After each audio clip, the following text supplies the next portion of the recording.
Hello, I'm Lee James, host of Sports World on the BBC World Service. For the best of previews to the sporting weekend, listen to George Addo Jr. on the Locker Room on Joy 99.7 FM. Live on radio, live online. This is the Locker Room on Joy 99.7 FM with George Addo Jr.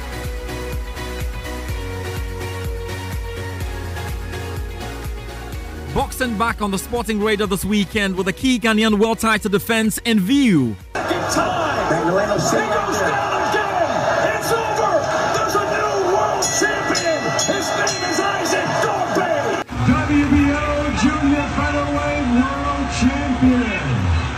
Royal Storm. Isaac Dogbe. Battle is not my own, it's not by my strength, but by the spirits and the strength of the Almighty God.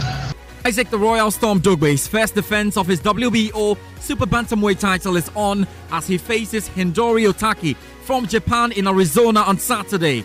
And we ask if the diminutive pugilist can take the world by storm again.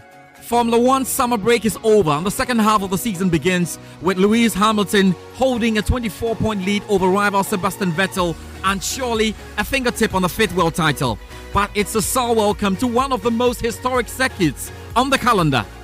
It's lights out and away we go. Hamilton gets away well from Valtteri Bottas. Kimi Räikkönen now slipstreaming behind Bottas, trying to attack him. Great scrap between Hartley and Magnussen. Hamilton leads into turn one. Räikkönen hasn't gained that place. Bottas is second, Räikkönen, and then comes Sebastian Vettel. Max Verstappen comes after that after making up a couple of places at the start. Is Vettel going to challenge Räikkönen going around the outside at turn two? Yes, he is. Hamilton has the largest winning margin this season in the championship. Pierre Gasly. The majestic Spa-Francorchamps is the best setting for the battle to reconvene. We preview long straights mixed with the challenge of fast, sweeping corners noted with this Belgian track. Who does what? Analysis ahead. Also coming up, who is guilty of the spilled blood of the Red Devils as early as March Day 2? Mistakes. We made mistakes and we were punished by the mistakes. Sometimes you make mistakes but you are not punished. We were punished by every mistake we made. The attitude that we had today is something we deserve to win. From the start of the game, you know those games are the hardest game to play. Play maybe against a smaller club than Manchester United. The attitude that we had is not like we wanted to beat them. They had more anger than us, and I think they show in the pitch. Then I put myself first, that my attitude wasn't right enough. Keep trying, keep pushing, and it's going to be a big lesson for us. He said that Paul Scholes should become sports director and advise Ed Woodward, the chief executive of Manchester United, to sell Pogba. Would be sleepless nights to find Pogba a new club. Manchester United very much under our radar this afternoon. We wade into the ongoing debate, although could appear premature, has the characteristics of Jose Mourinho's plummeting reigns in his notorious third seasons. Spurs are up next. But what's wrong with United? A manager losing the plot or players simply low in quality? We preview all English Premier League games with Chelsea away to Newcastle, Manchester City on a visit to Wolves, Liverpool against Brighton amongst others. Head to our Facebook page joy/99.7 if you haven't had a look at our question of the day yet. We are in Spain for preview notes ahead of La Liga match day 2, in Italy for analysis on the Serie A, the French Ligue 1, and we have our eyes on the upcoming final Grand Slam of the year in the United States. You are tuned into the Locker Room on Joy 99.7 FM, proudly sponsored by Bet2. Hello from me, George Addo Jr., and welcome. When the referee's whistle sounds, when the beautiful flicks and tricks account for the goals and wins, when the tempers flare and the passion is in overdrive, where do you stand as a fan? It is time to turn your passion into some real cash. Monetize your shouts at 138.com, the newest and best sports betting and virtual gaming company in town. Sign up and enjoy 200% bonus on your first deposit on www.138.com/Africa. Experience live in play with unbeatable odds and endless markets and prompt payment. Mobile money enabled with quick deposit and easy withdrawal. Visit any of our retail shops in Accra at Alaju, Caprice, Jamestown, Taifa, Suwatum, and Teshi. In Kaswa at New Market and Ufako. 138.com is licensed by the Gaming Commission of Ghana and it is not for persons below age 18. Bet responsibly. Call 050-9138-138 for any inquiries. Join the winning team now. 138.com. Win every day. Live on radio, live online. This is The Locker Room with George Addo Jr. Very good afternoon to you, wherever you find yourself. Locker Room on Joy 99.7 FM, proudly brought to us by the kind courtesy of Bet138.com. Win every day. And yes, you have to get onto our WhatsApp line right now, 0244-340437. Should be a very exciting weekend to look forward to with loads of sporting action there, definitely to get into. But we start this afternoon from the women's camp. It's the Under-20 Women's World Cup that we're going to see the final here later today.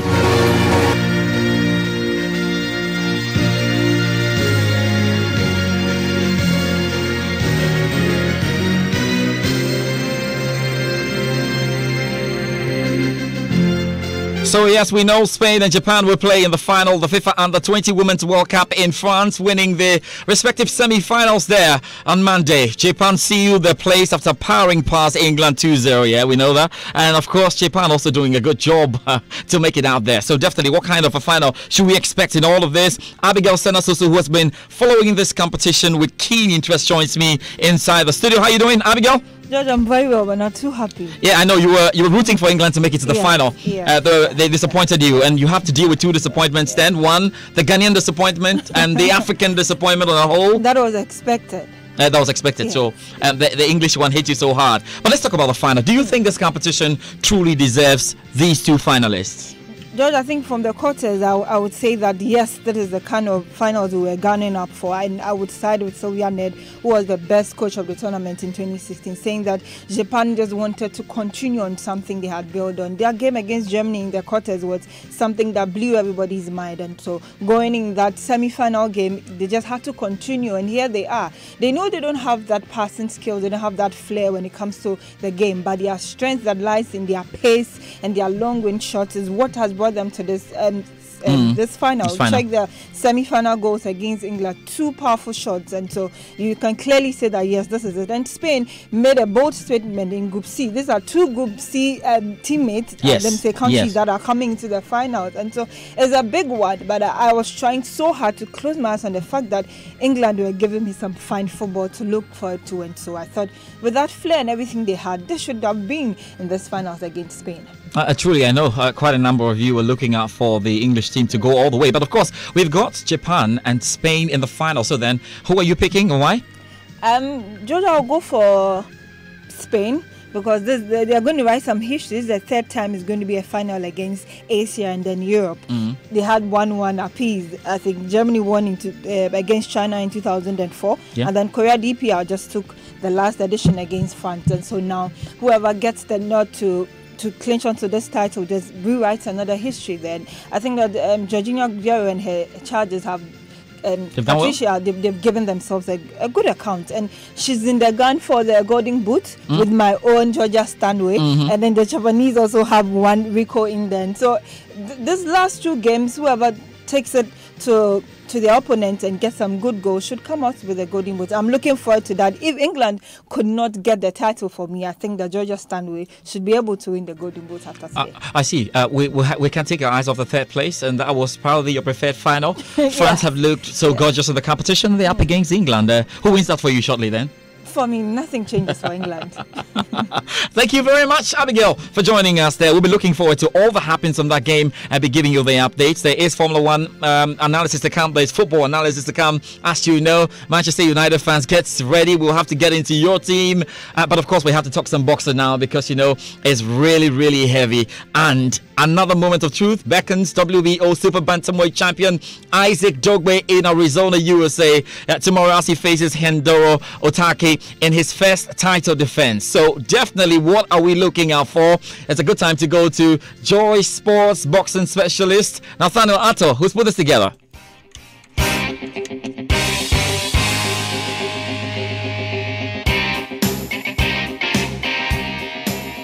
Isaac the Royal Storm Dogbe, a 2012 Olympian, has traveled a fulfilling journey so far in the pugilistic sport, and he showed glimpses of greatness in his first 10 fights, which caused many expert eyes around the world to pay attention to him. When Dogbe met his first experienced opponent, the then undefeated Edward Kakembo, he overpowered the Ugandan to win the WBO Africa belt. Then came the very tough Filipino John Neil Tabanao, whose defeat earned Dogbe the WBC Youth belt and the WBO Oriental in addition to his WBO Africa belt. The young Ghanaian boxer then defeated two of the division's other contenders in Julian Aristule and Javier Chacon, who each had at least twice Dogbe's fight experience. But his father and trainer Paul criticized him publicly about his performance and demanded more. Dogbe absorbed his father's criticism, and before a packed Bukom boxing arena on January 6 this year, a more attack-oriented and defensive Dogbe delivered a class act of a performance to stop Mexican Cesar Juarez, who then had a record of 20 wins and 5 losses. Juarez was a good boxer, but Dogbe proved superior. Then came the champion Jesse Magdaleno, and Dogbe did not disappoint. It was a stern line of crisp punching combinations and an all-attack style. In the end, when Dogbe was declared the new champion, Magdaleno bowed to him in sportsmanly respect. The young man from the Volta region of Ghana looks forward to delivering yet another performance against a rather tough and experienced Hidenori Otake. But from the endorsements from greats including the greatest Azuma Zum Nelson, there is every indication that boxing fans are in for yet another entertaining performance from Isaac the Royal Storm Dogbe. All right, that's a lot expected there from Isaac Dogbe, and we'll see how that really pans out. Isaac Dogbe up against Otake in Arizona. That will be tomorrow. Away from boxing, then we have to talk a bit of tennis right now, because I know most of you are getting ready for the final Grand Slam of the year. That happens to be the US Open starting on Monday, of course, August 27. But we know the gang is finally back together again. For the first time in 2018, Rafael Nadal, Roger Federer, Novak Djokovic, Andy Murray and Stan Wawrinka, you understand the drop in my tone, but don't worry, are all in for a Grand Slam draw. Now, the big three, Nadal, Federer and Djokovic, have split the first 3 majors of the year and the last 7 in total between them. Can anyone break their Grand Slam grip? That's a big one to look out there. But of course, the BBC's Russell Fuller has been, having a look at what happened in the draw, giving us an idea of who might be playing who. Which features Simona Halep and also Serena Williams, who still played very few tournaments since returning from childbirth, but reached the Wimbledon final. They could play the world number 1 and the 23-time Grand Slam champion as early as the 4th round. Serena Williams starts against Magda Linette, could play her sister Venus in the 3rd round, while Halep starts against Kaya Kanepi, who was a quarter-finalist last year. Well, Rafael Nadal and Roger Federer, top 2 seeds, can only meet in the final. They've never met in New York.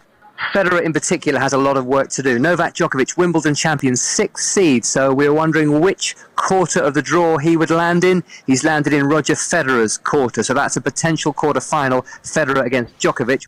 A lot of analysis of US Open definitely will be here on the Locker Room as we look at how it all starts, and especially when Federer was expecting to win a few things, he was not able to. How is this going down? We know Rafa Nadal is so strong when it comes to US Open. Where will this all tend to? Novak Djokovic seems to be in the form of his life. But talk about form, we need to talk about Formula 1 now, because after, 3 weeks, we're back to it. It's lights out and away we go. Hamilton gets away well from Valtteri Bottas. Kimi Raikkonen now slipstreaming behind Bottas, trying to attack him. Great scrap between Hartley and Magnussen. Hamilton leads into turn 1.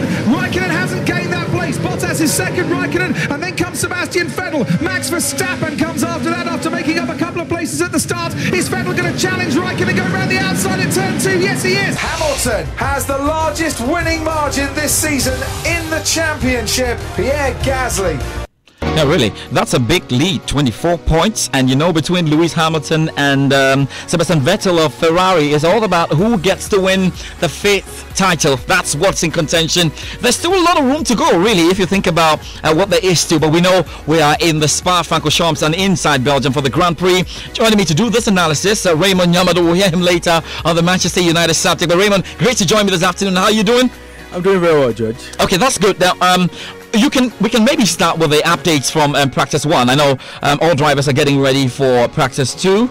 was interesting to see one or two sitting in the deck chair. Those kind of moments are really working for them. But yes, Sebastian Vettel first in practice, and Hamilton third. Interesting. Verstappen the second. But let's talk about the return to Formula One crucially. And after 3 weeks, even though it didn't feel like these drivers went to sleep, there were so many headlines with who was moving where on that. Yeah, interestingly, Daniel Ricciardo announced that he was moving to Renault. Yeah. Interestingly, that's quite a curious one because he was doing very well for Red Bull. As to why he's decided to switch to Renault, it's quite an interesting one. And we have lots of teams focusing on fixing their engines for the next round. And we all saw how Ferrari went in there to add new power units to the existing system, because Sebastian Vettel had issues with his power system in the first round. So it's been an interesting, a very frantic break for them, where teams have been trying very well to upgrade their engines. Ferrari have been in there, Mercedes have been in there. They've done some fantastic work on their engine. So it promises to be an exciting comeback. And interestingly, last season, before the break, we all saw Sebastian Vettel actually take the lead by 14 points. But it's been a rather eventful season where we've seen Lewis Hamilton rather come up tops with 24 points. The tables have turned. It's good to make note of that. But you know what? This was not a season that started like he will be ending in the first half with 24 points. It's an interesting one. Now tell me, do you think it's way out of his hands? I mean, knowing that if you win the Grand Prix after 25 points and you're checking out what your opponent is doing, it's way out of the hands then of Ferrari. I'm talking about Sebastian Vettel. Well, I don't think it's out of Ferrari's hands, because we've all seen Mercedes being, second season challengers. They always come back, trying to challenge in the second round. But you look at how they've taken the lead in the first round, and Mercedes may just feel a bit comfortable. Ferrari know very well that they have issues to solve, because if you look at the points build-up, last season, Sebastian Vettel has made less points than he made last season.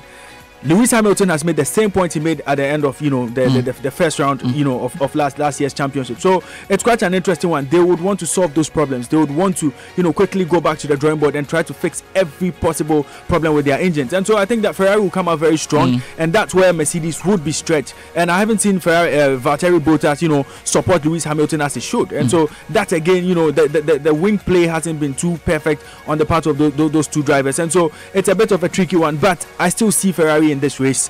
Ferrari definitely would have a say in this particular championship race. So that's why we have to talk about the Grand Prix. I mean, this weekend, that's the Belgian Grand Prix. Everybody loves the Spa-Francorchamps. Yes, they do love it, but it's a tricky one. What we have seen in the first practice, any indications that exactly what's going to be happening? Well, we've seen Vettel dominating the first practice. Vettel won that one convincingly. Max Verstappen was in there. Lewis Hamilton also came in there. Kimi Raikkonen was in fourth and Bottas was in fifth. That tells you that it's going to be keenly contested between all these drivers. It's going to be, once again, everybody will expect that it will be a two-horse race between Red Bull and Ferrari in this particular one. Kimi Raikkonen, for me, looks like the surprise element in this one, because he's made 5 podium finishes since the French Open in June, the French GP in June. So definitely you can expect Kimi Raikkonen to have a say in this one, and he also has a lot of experience on this circuit, because he's won there 4 times. The last time he won was in 2009. That's quite a long way back, but definitely he should have a say in this one. Lewis Hamilton himself looks good on this circuit, because he won there last year in 2017. He was the winner, so he comes in as a defending champion, and on the back of his sweet victory in Hungary, definitely the momentum is with him. I like that. Again, you look at Vettel also. He's won it twice there in 2013 and in 2011. So he has a bit of experience, but that circuit is very tricky, and this is where I feel Mercedes may have a grip on this one. Mercedes definitely would want to find a way around this one. I still see it going to who starts from pole. If Ferrari starts from pole, if Hamilton starts from pole, then definitely Mercedes are going to win it. If Ferrari's Vettel starts from pole or Kimi Raikkonen starts from pole, definitely they are in to win this. So it's still going to be a tight one. I don't see Red Bull coming into this race at all. It's definitely going to be Ferrari, Mercedes once again in Belgium. And truly, it's been very characteristic of what we've seen this season in terms of Formula One. We are not too sure what happens. Once it's lights out, anything can happen. I mean, the races that we thought were supposed to go duly to Lewis Hamilton went to Ferrari, Sebastian Vettel. Problems and all could. Yes, we've had Ricciardo and the likes all coming to the party. So let's see how it really works out there. We'll be looking forward to all of that, but we have to now talk about football. I know you can't wait for your football. First of all, let's start with the Joy Sports BBC two-way series. I had a chat with John Bennett. We touched on a few issues, including why is Lionel Messi not part of that UEFA final 3-man shortlist?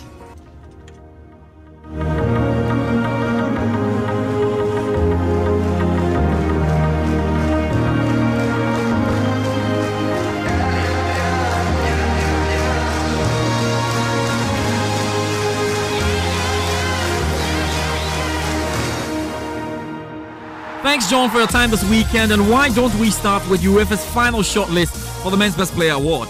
Most could fathom the inclusion of Ronaldo and Modric, but not quite the exclusion of Lionel Messi. Did anything go wrong at all? Yes, I think Lionel Messi's been very unlucky here, hasn't he? Because despite the fact that they didn't go far in the Champions League, Lionel Messi still had another great season. When you look at his goal record, when you look at his assist record, the fact that they won La Liga as well. So I think he's been unlucky. Having said that, who do you leave out of the top three? You can't leave out Cristiano Ronaldo after his heroics in the Champions League, his great season. Do you leave out Luka Modric, who again had another great campaign? Do you leave out Mohamed Salah, whose goal-scoring record was extraordinary in the second half of the season? It's a tough one. For me, Ronaldo and Messi are still the best players in the world by far. They are up above, away from everyone else. But if you judge it only on last year, Modric and Salah have a good argument. There's Griezmann as well, who came fourth on the list. Messi came fifth. I think Rafael Varane is another player who should be up there as well. These are always difficult prizes, aren't they, to decide. Football at the end of the day is a team game. I take all the individual awards with a bit of a pinch of salt. The big prizes are the trophies for winning tournaments, winning cups and winning leagues. That's what's important in football. John, it's amazing how only 2 match days in the EPL has generated a lot of talk. Manchester United are on the chopping board, and really no surprise after that performance against Brighton. Who should carry more responsibility here, the manager or the players? I think you could add a third group of people as well, the Manchester United board. This weekend there'll be a plane flying over the ground on Monday when they play Spurs with a banner, apparently, calling for Ed Woodward to resign, the chief executive of Manchester United. So a lot of the fans aren't happy with the board for not giving Mourinho the players that he wants, particularly a centre-back, a top-class centre-back like Toby Alderweireld or Harry Maguire. As for the manager or the players, I think they have to share responsibility. Jose Mourinho's demeanour, I think, hasn't done his team any favours at all. He's been so negative. He's caused this feud with Paul Pogba when there was no need to have any feud at all. He should have just praised him after the World Cup and kept any criticism he had about Pogba in-house. The players, though, need to look at themselves as well. I thought their attitude was poor. Paul Pogba even admitted that after the game, that they didn't have the attitude of a team that was going out to win the match.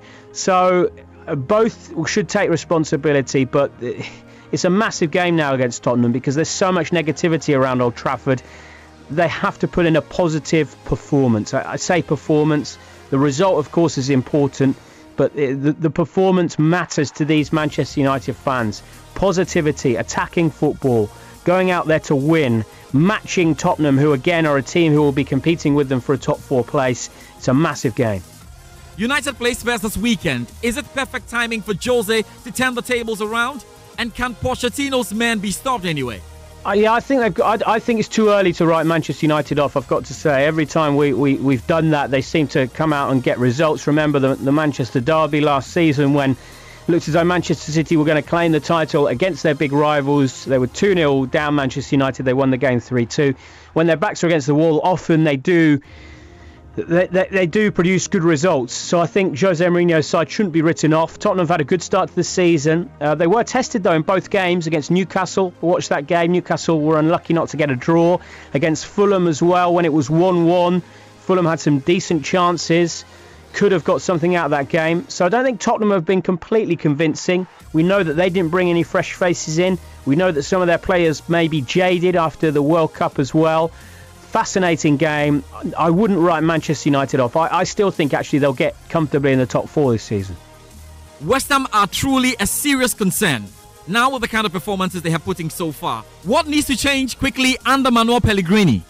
Well, they need to get those players to be settled in. It's always difficult when you sign in over 10 players, spending close to £100 million. A lot of players to bed in at the club. Manuel Pellegrini needs to get an identity for that team as well. He needs to figure out his best team. I was shocked yesterday, George, when I heard Manuel Pellegrini's press conference and he said, I still don't know my best team. Surely Manuel Pellegrini has had enough time now with pre-season, with 2 games, to know his best team. That is really worrying. But the players need to step up as well. It's difficult for them. I think in midfield they've looked poor. Jack Wilshere and Mark Noble, I think, not strong enough to play together, really. I think that there needs to be a few more numbers there in the midfield. It's going to be difficult for them against Arsenal. I think this weekend is where we're going to see a vast improvement from Arsenal. I think it's a game that is made for them. I think West Ham will allow them to play their game. We saw glimpses of what Arsenal can do against Chelsea. I think Arsenal will beat West Ham this weekend, and then the pressure will be on Manuel Pellegrini because it's a very tough start to the season. If you look at their fixture list, you struggle to see where the wins are going to come from in the next few weeks. Finally, John, which games would you be keeping an eye on this weekend? I know you cannot take off your eyes off my Chelsea against Newcastle, as it's always been a struggle at the St James's Park. Yeah, what a start Maurizio Sarri has made at your club, George. Maurizio Sarri picking up wins over Huddersfield and Arsenal. I thought it would take him a while, actually, to get settled in at Chelsea, but I think having Jorginho there at the club has helped. Now they take on Newcastle. Newcastle have had a draw and a defeat. They should have won against Cardiff. Kennedy saw his injury time penalty saved, didn't he, at the end of the 0-0 draw last weekend. Kennedy had an awful game, one of the worst performances you'll ever see in the Premier League. So I'll be keeping an eye on your boys, Chelsea. Also keeping an eye on my boys, Leicester City, as well, because that's an interesting one. Leicester going to Southampton, so that means Claude Puel going back to his old club. But the really interesting game, we've talked about it already, is Arsenal against West Ham. Rare for such a big game. It kicks off at 3 p.m. UK time. In England, it hasn't been picked by the UK TV stations to be on television. So that is going to be a fascinating game. And also then we've got the big game on Monday, Manchester United against Tottenham. Live on radio, live online. This is The Locker Room with George Addo Jr.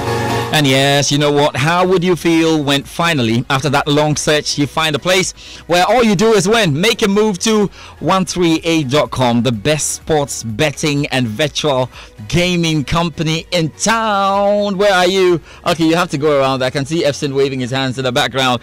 Well, register and bet with us to enjoy 200% bonus on your first deposit on www.138.com/Africa. Feel the taste of better odds, endless markets and prompt payments, live in-play betting. Visit any of our retail shops at Alajo, Caprice, Kaswa, Jamestown, Taifa, Asotom, and Teshi. 138.com is licensed and regulated by the Gaming Commission of Ghana.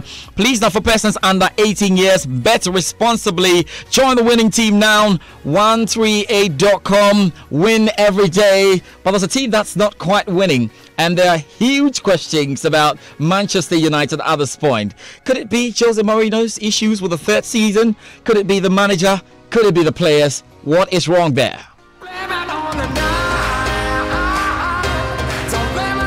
I would like to have 2 more players. I think I'm not going to have. And he still might get in. Shaw! Luke Shaw scores for Manchester United. His first goal for the club. One lie repeated 1,000 times is still a lie, but the perception of the people is that it's true, but it's still a lie. So when you repeat 1,000 times that my relation with my players is not good, is a lie. Crosses ball across, turn from knockout, it's in! Shane Duffy, left-footed finish, and it's 2-0 to Brighton. And Manchester United have been rocked by 2 goals in 2 minutes. The attitude that we had is not like we wanted to beat them. They had more anger than us, and I put myself first. That my attitude wasn't right enough. At least the attitude has to be right. Manchester City, the brilliant Premier League champions of 2018. Every year when Manchester United don't win something, it's a disaster. I don't even know what's a disaster at this point. Thank you very much for joining us. Now, head to our WhatsApp line, 0244 340437. We need to hear from you there. What do you think? Who is the problem there in Manchester United? Is it Jose Mourinho himself or the players? Indeed, John Bennett was adding that of the board. So let's hear from you as we go through the discussion. 2 gentlemen joining me there. Raymond, already you heard his voice, but of course we've got Eric Nyako joining us. Eric, how are you doing this afternoon? I'm doing fine, thank you. Yeah, you were good. And his Liverpool jersey, he's okay. It's not bad. It's not bad. It's all good. Raymond, good to have you alongside as well. But let's get into it straight away. Let me start with you, Eric. Are we just making a huge fuss of all that's happening here? I mean, is it just normal days yet, or Manchester United fans truly need to get worried after match day 2? I mean, it would probably be normal days if it was a manager like maybe Manuel Pellegrini, but we are talking about Jose Mourinho, who is that successful. I mean, bar Ferguson, he's the most successful manager, and so we've actually have to live with the fact that even when he's performing to some extent, it's seen as failure. Even in the audio we just heard, even if Manchester United go a season without a trophy, quote and unquote, it's failure. So we are looking at a manager who is Jose Mourinho, and that's the biggest challenge for him now. I don't think all is going wrong. That's not the point. But you know, off the back of the preseason where he was always moaning about getting his players, that he wanted a centre back and he wanted 2 players and he didn't know if he was going to get it. So from then, you've seen that he's not got the support of the board. And so that's where the problem is. I mean, we had a similar issue at Liverpool where Rodgers wasn't having his players, and that is the biggest issue with managers, I mean, at the moment, this point, yeah. Because I mean, there's no time to groom players, so you need to get the right quality inside, and he didn't get that. So he's clouded the whole preseason with some sort of negativity, and he's brought it into the season, and that's what is actually making it look as if things are going that bad. Maybe the results against Brighton probably highlighted the fact that you need some team. bright results against Brighton. You don't have those down results.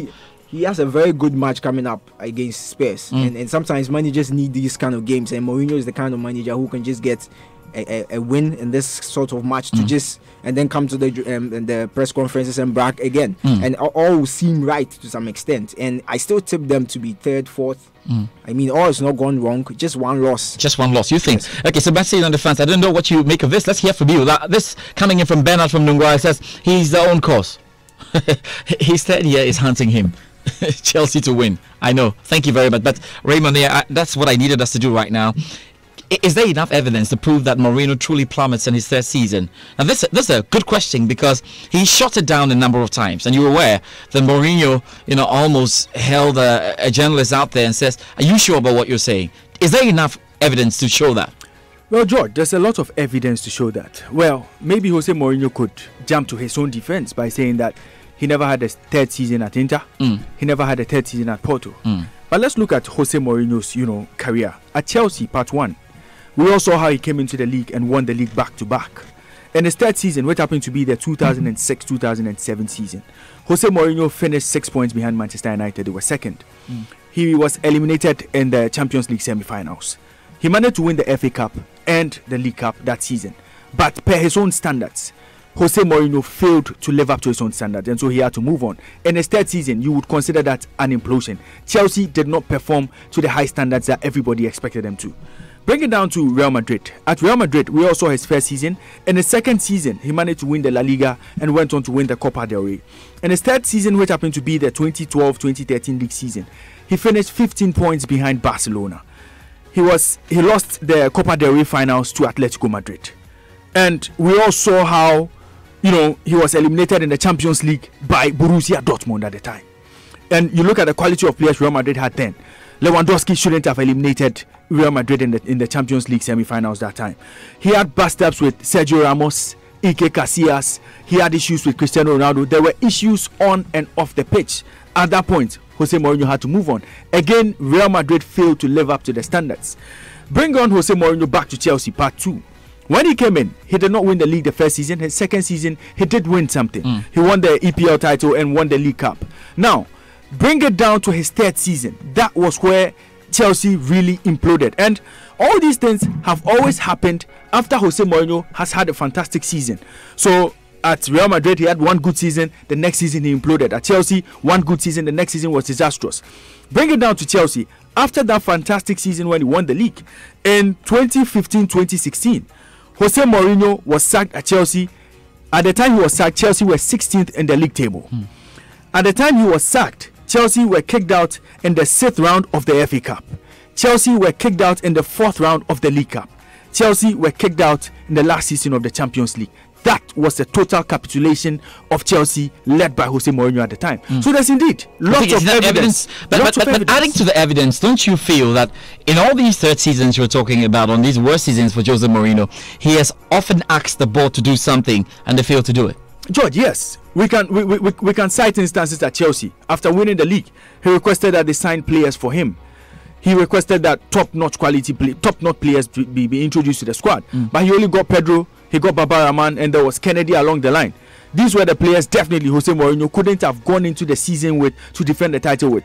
But there's an argument that once you have a team that was able to win the league, you can't change so much because you have to maintain your winning team. You can't change your winning team. You can't plummet them much. You should just get these boys re-energized. You psych them up once again to go into the next season and get the job done. The performance of the players really under Jose Mourinho in his third season is nothing to write home about. And it's quite shocking that a player like Eden Hazard, who won the Player of the Year for him when he won the league, in the next season playing under Jose Mourinho was a totally different player. He could not get the players to perform at the level you expect them to perform. And so I think that, really Jose Mourinho failed in his third seasons and the players just could not adjust to the coaches. Let me bring you, Eric. Let me bring you in that. And like in this situation with Manchester United, he had said, look, I need a centre-back. And it shows clearly how Manchester United were desperate on the final day to try and get a centre-back. The performances of those centre-backs right now at Manchester United gives you a lot to think about in the kind of decisions which cannot necessarily be the coach's problem. Can Jose Mourinho argue then and say, they don't give me what I want, that's why I plummet? I don't think he's 100% right to always be moaning about getting players. You were the same manager who bought Bailey and Lindelof. So if you can't get the best out of them, how do you demand 100% and want to be backed by the board to get another set of defenders? Well, you see, it happens to every coach. Yes. One goes for Bravo. I don't like Bravo. Give me Edson. Edson comes in. One goes for Karius. Defense Karius the whole season. I don't want Karius. Give me Alisson Becker. He goes in for Eric Bailey. Says I don't want him. Give me new one. It makes sense to some extent, but if you don't get a new defender, that doesn't mean your team should be in shambles. No, in the first place. And secondly, Mourinho is getting to a stage where he thinks he rather wants to be the CEO. If you ask me, he wants to call every other shot. I mean, it doesn't work that way. He has to face reality at this point. Even though there's no time to develop players, you need to be able to instill some form of confidence in some young lads around. And you see, the point is he has to change his man management. That is very poor. I mean, to some extent, it's very, very poor. He has managed teams with big egos and teams with, experienced players. This Manchester United team could arguably be his youngest team after Porto. Yeah. So if he doesn't change his man management skills and pamper the players a bit or go on easy on them, he could really find it difficult in this third season. And then what happened in Real Madrid, what happened in Chelsea, where the players were turning against him, it looks like it's becoming the same thing at the Manchester Raymond, United. Jose Mourinho is not as fortunate as Pep Guardiola is to have his team move ahead of him into Man City and more like prepare the grounds. And he's got like a quartet to sit down with and try and impress on the board if we want a player like we want. Jose Mourinho has not got that kind of network really working for him. Maybe shows in the fact that Manchester City has spent 200 million in excess what Manchester United have spent. I know tomorrow, like John Bennett would say on Monday, there will be a plane flying across Old Trafford indicating that Ed Woodward must leave. Manchester United fan sends me a message right now and says that Manchester United's biggest problem is Ed Woodward. We want him to resign. Is there a feeling that Manchester United just do not want to spend, or Jose has not got enough clout to force them to spend? Well, George, Jose Mourinho has enough clout. He was able to convince them to sign Lukaku for him. He was able to convince them to fork out a lot of money to buy Pogba. He brought in lots of quality players for huge transfer fees. Definitely, he has the clout to do that. But the problem here is this. Jose Mourinho ends up bringing players and fails to get the best out of the players. The board definitely will not be interested in giving him more money to go into the transfer market. We've seen Pep Guardiola bring in players and instantly the players have hit the ground running. He's been able to get the best out of the players. He's been able to turn them around into world beaters, into world-class players. Why has Jose Mourinho failed to do the same? The player he bought in Lukaku was a fantastic player, scoring 25 goals for Everton. Everton is not as big as Manchester United. Everton don't have the same quality as Manchester United. Jose Mourinho brings in this player and the player can barely score goals. Really, the problem has to do with the coaching. Which management, which board would give Jose Mourinho more money to go into the transfer market and bring in more talent? You have Alexis Sanchez. What is he doing at the club? How well is he doing at the club? You have players like Eric Bailly who you brought in. He was fantastic in a few seasons. What happened to him? So Woodward is indicating that Jose Mourinho is being like a small boy, wants just everything inside Jose Mourinho the shop.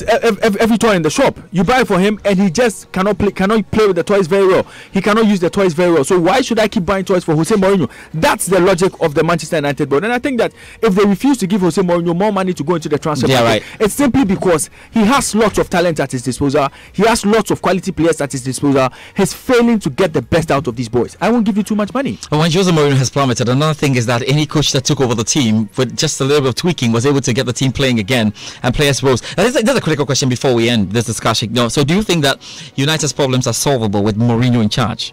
Yes, I think so. I mean, he decides what if Ed Woodward is not going to give them any more money. Yes, and getting a board chairman out of a club is a difficult thing. No matter how many planes you fly over that Old Trafford stadium, he actually needs a signing in January. I mean, a marquee signing of some sort. So if Ed Woodward is not going to give him a signing, or going to give him money to sign, Mourinho can't change anything. No, then he will go down. Raymond, that point. Well, I don't think it's solvable. At this point, I don't see Jose Mourinho doing anything until he decides to change his style of play. I think that Manchester United have lots of quality players at their disposal. They have lots of young, technically gifted players in that team. And Jose Mourinho has to find balance in that team. Jose Mourinho has to find a way of getting the best out of these boys. He has to put them in the right positions and get them to play as they should. So what do you want? Sack Mourinho? Jose Mourinho get money in. At this point, Jose Mourinho doesn't look like a manager who is going to bend. And you look at this Manchester United team. They don't look like they're going to give money. All they need is a fresh direction. All they need is a new direction and a manager who is very well, who is tactically flexible. That is what Manchester United players need. If they have to be on the pitch and play like robots under Jose Mourinho, quite bluntly, you want to see Mourinho out of the club. Well, I think that at this point, Jose Mourinho doesn't.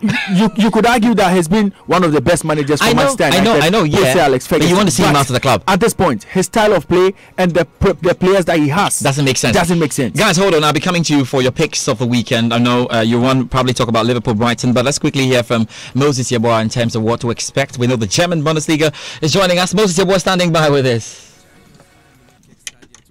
2019 German Bundesliga campaign against Hoffenheim at Allianz Arena on Friday evening. Christian Pulisic takes to the stage as Borussia Dortmund hosts RB Leipzig in the final Bundesliga fixture of the opening weekend on Sunday. In Italy, Juventus face a tricky home opener against top 4 contenders Lazio, with Ronaldo eager to score his first goal in white and black. Napoli face AC Milan with Carlo Ancelotti meeting his former club, the Rossoneri, in a competitive clash for the first time since he left the club back in 2009. This is certainly one of the most intriguing fixtures this weekend in La Liga. Real Madrid were humbled at this stadium by Girona last season, and it's a big one for Julen Lopetegui, who's looking to stamp his authority on this Real Madrid side. This Saturday's late game in La Liga sees newly promoted Real Valladolid face a real home baptism of fire against champions and title favourite Barcelona. In England, Chelsea's quest to return to the top 4 under Maurizio Sarri this season has started well, with the Blues taking maximum points from their opening 2 matches. But next up for Chelsea is a fixture that they have struggled badly recently. It's Newcastle United away. Manchester United will attempt to erase the memory of last Sunday's woeful defeat to Brighton when they welcome Tottenham Hotspur to Old Trafford on Monday night. And in France, Angers had 2 winnable games to begin their 2018-2019 campaign, but have failed to get anything from them and will be kicking themselves now that they could face losing their 3 opening matches as they now take on the champions PSG. Live on radio, live online, this is The Locker Room with George Addo Jr. We've got just a minute and 30 seconds to get out of the studios right now.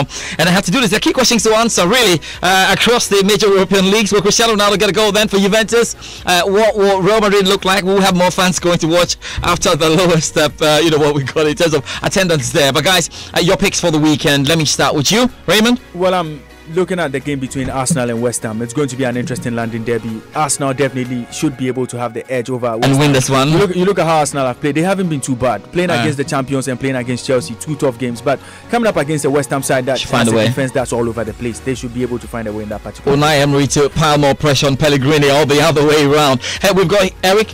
What's your pick of the weekend? I think it's Chelsea Newcastle. What do you want from that? That's a very tricky tie for Chelsea. Looking at Rafa Benitez and how he. You're not worried about Liverpool Brighton now. To tactically worry the yes difficult trips out there. All right, so what do you think will happen though? You think Chelsea can pick the 3 points? Yes, I think they will. You think they will win it? That will be very good for Mauricio Sarri.